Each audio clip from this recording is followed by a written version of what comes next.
يا أيها الناس اعبدوا ربكم الذي خلقكم والذين من قبلكم لعلكم تتقون الذي جعل لكم الأرض فراشا والسماء بناء وأنزل من السماء ماء فأخرج به من الثمرات رزقا لكم فلا تجعلوا لله أندادا وأنتم تعلمون.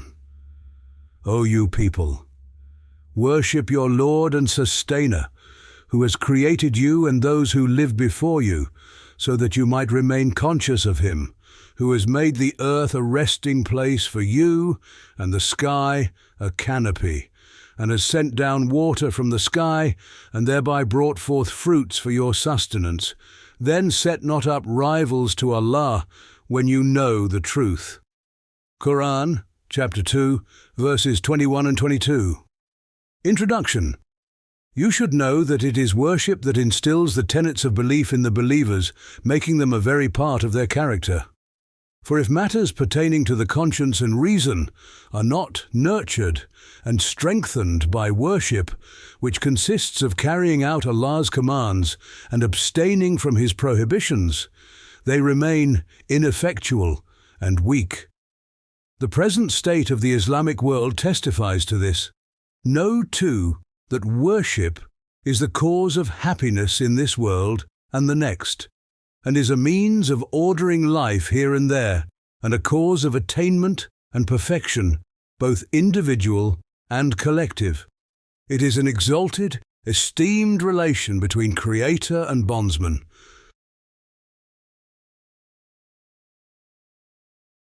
There are several reasons worship is the cause of happiness and prosperity in this world, which is the tillage of the hereafter.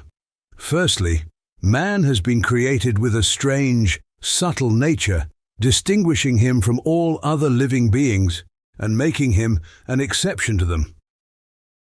By virtue of this, there have arisen in him the desire to choose, and the wish for the most beautiful things and for fine decoration, and a natural desire to have a livelihood and position befitting humanity.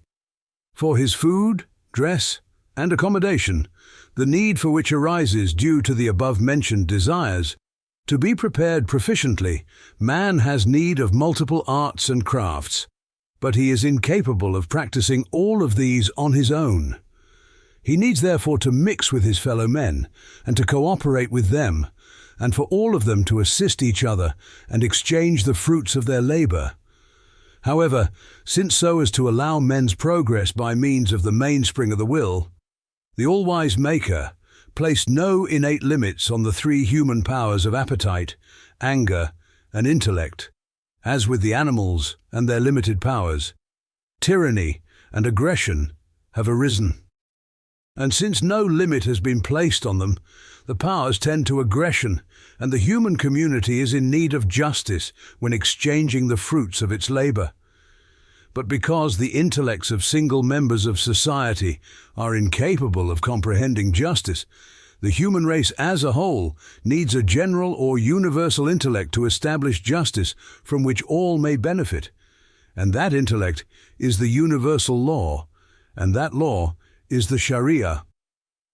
Then, in order to preserve the effectiveness of the Sharia and its enforcement, a lawmaker is necessary, someone to lay claim to it and promulgate it, an authority, and that is the Prophet, upon whom be blessings and peace.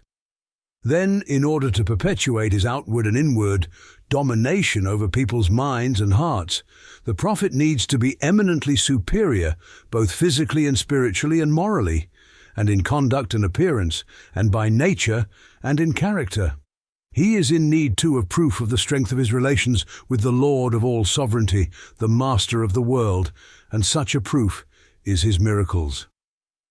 Then, in order to secure obedience to its commands and avoidance of its prohibitions, he's in need of perpetuating the idea of the Maker's grandeur, the Master of all sovereignty, and that is possible through the manifestation of the tenets of belief. Then, in order to perpetuate this idea and fix the tenets of belief firmly in their minds, He needs a constantly repeated reminder and renewed act, and that reminder is nothing but worship.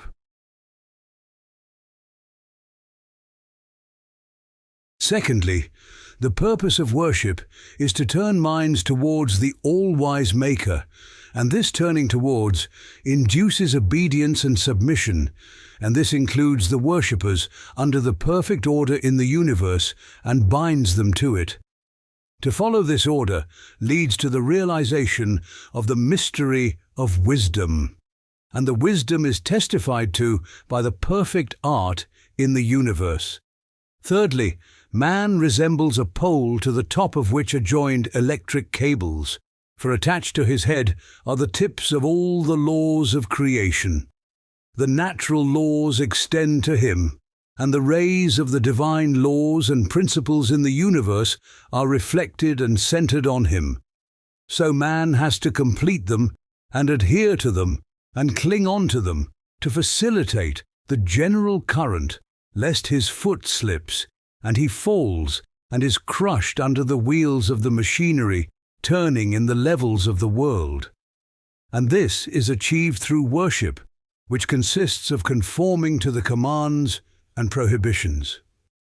Fourthly, by complying with the commands and prohibitions, numerous connections are formed for a person with the many levels of society, and the individual becomes like a species. For many of the commands, especially those that touch on the marks of Islam and the general good, resemble threads to which are tied people's honor, and through which their rights are set in order. If it were not for them, all those rights and duties would be torn up and scattered to the wind. Fifthly, the Muslim has firm relations with all other Muslims, and there are strong bonds between them. By reason of the tenets of belief and the Muslim's Islamic traits, these relations give rise to unshakable brotherhood and true love.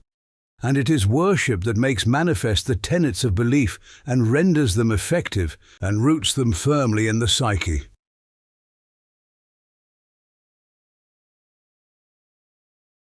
How worship is the cause of personal attainment and perfection. Consider this: together with being physically small, weak, and powerless, and being one of the animals, man bears within him an exalted spirit, and has vast potentiality, unrestricted desires, infinite hopes, uncountable ideas, and unlimited powers, and he has a nature so strange he is as though an index of all the species and all the worlds. As for worship, it expands his spirit and raises his value. It causes his abilities to unfold and develop, allowing him to become worthy of eternal happiness. Worship is also a means of rectifying and purifying his inclinations, and of realizing his hopes and making them fruitful, and of marshalling his ideas and setting them in order, and also of reining in and limiting his three powers of appetite, anger, and intellect. Worship also removes the rust of nature from his members, physical and spiritual, each of which, when transparent, is like a window onto his private world and that of humankind. Also, when performed with both conscience and mind and heart and body, worship raises man to the dignity of which he is worthy and to his appointed perfection. It's a subtle, elevated relation, an illustrious, lofty connection between the bondsman and the one worshipped. This relation constitutes the utmost degree of human perfection. Sincerity in worship is this, that it is performed only because it is commanded, although it comprises numerous instances of wisdom and benefits.